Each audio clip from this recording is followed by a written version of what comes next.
terkait kasus ini. Kita sudah tersambung dengan Kombes Pol Truno Yudo Wisnu Andiko, Kabid Humas Polda Metro Jaya. Ya, selamat sore Pak Truno. Selamat sore Mbak Lydia.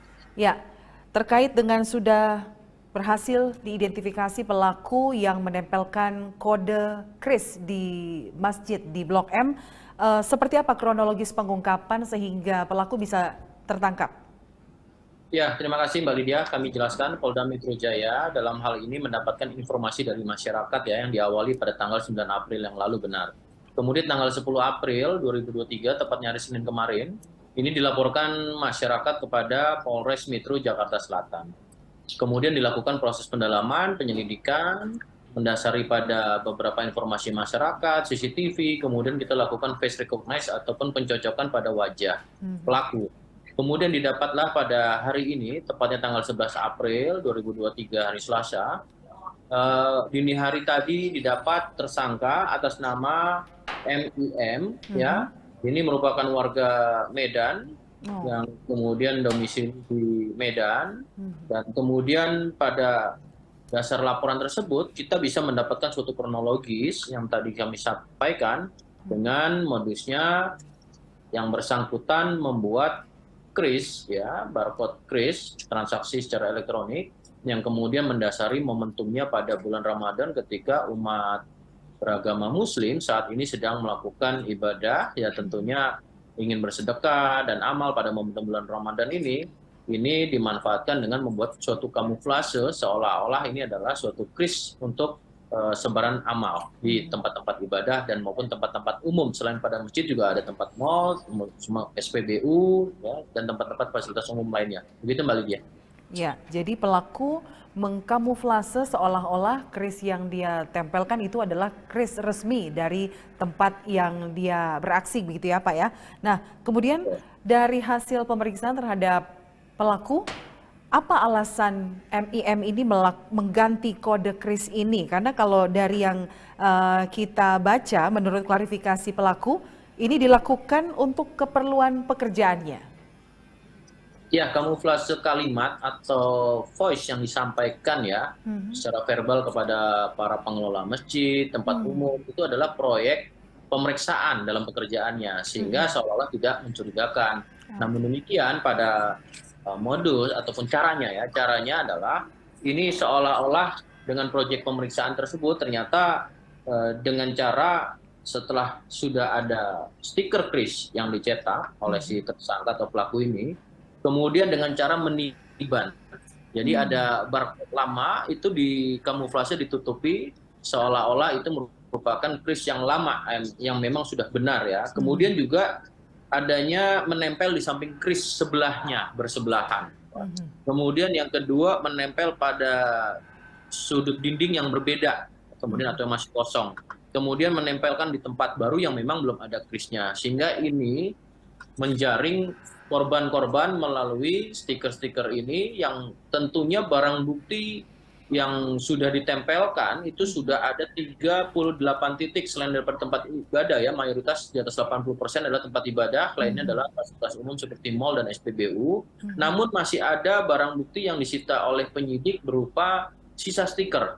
Ya, artinya ini ada rencana tindak lanjut untuk memperluas ya akses krisnya yang bisa diakses oleh masyarakat. Begitu Mbak Lydia. Berarti kris ataupun stempel kris yang dia tempelkan ini itu dicetak sendiri ya Pak ya?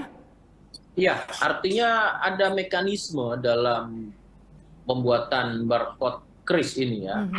Ya, yang bersangkutan ini pelaku atau tersangka MIM ini melakukannya dengan cara mengunggah di aplikasi UTap dan pulsa bayar. Nah, kemudian dalam waktu tertentu dia melakukan registrasi dengan mencantumkan 3 rekening atas nama pribadinya atau atas nama pelaku MIM, yang kemudian desain dari barcode itu keluar bentuk kris yang kemudian dicetak sekira bulan Maret yang lalu. Begitu Mbak Lydia. Jadi memang sudah direncanakan sejak bulan lalu untuk disebarkan di bulan ini, di mana bertepatan dengan umat Muslim menjalankan ibadah puasa, seperti itu ya Pak ya? Benar sekali Mbak Lydia. Ya.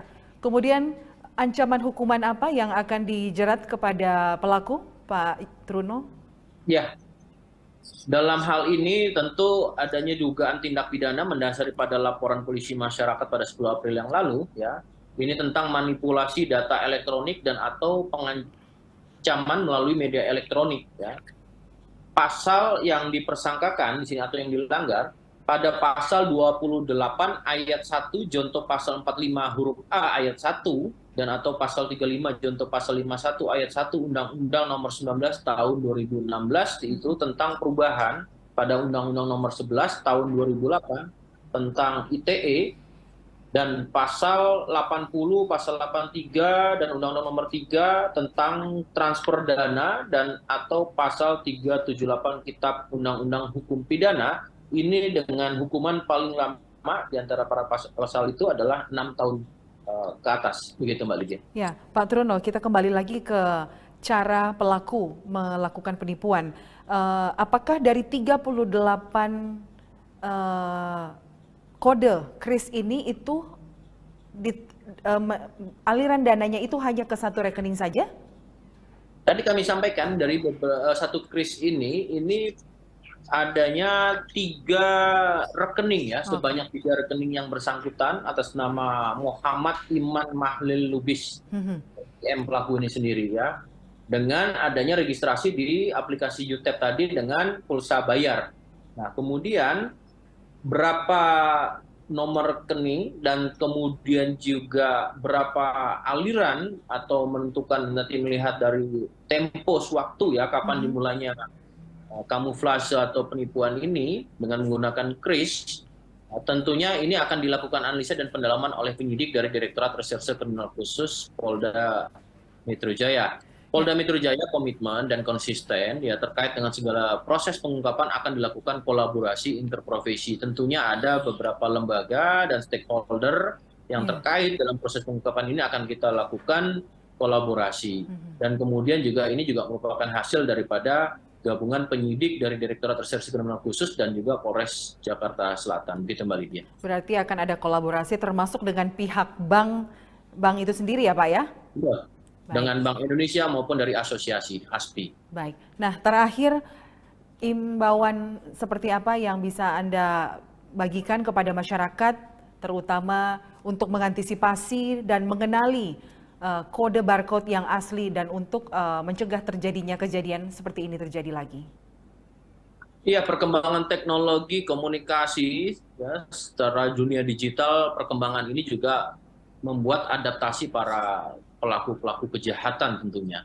Namun demikian, kita harus meyakini perkembangan teknologi adalah memudahkan dan memperluas akses serta mempercepat daripada layanan kepada masyarakat.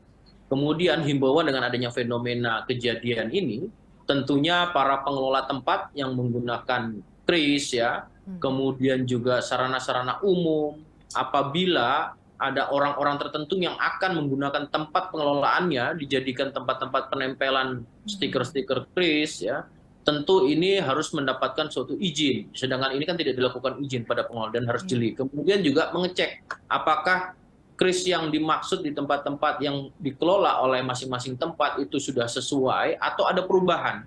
Ini secara intens harus juga betul-betul dilakukan pemeriksaan secara periodik. Kemudian kepada masyarakat, tentunya bulan Ramadan adalah bulan berkah, masih dengan adanya amalan-amalan untuk melakukan sedekah dan kemudian amalan-amalan lainnya. Tentu kewaspadaan ini sudah terjawab. Polda Metro Jaya telah melakukan pengungkapan dan bagaimana Kapolda Metro Jaya memiliki program membuat Jakarta ini aman dan nyaman dan tentunya masyarakat dapat melakukan aktivitas ibadahnya dengan baik. Begitu Mbak Lydia. Baik, terima kasih Kombes Pol Truno Yudo Wisnu Andiko, Kabid Humas Polda Metro Jaya yang sudah bergabung bersama kami di Presisi Petang. Salam presisi. Salam presisi.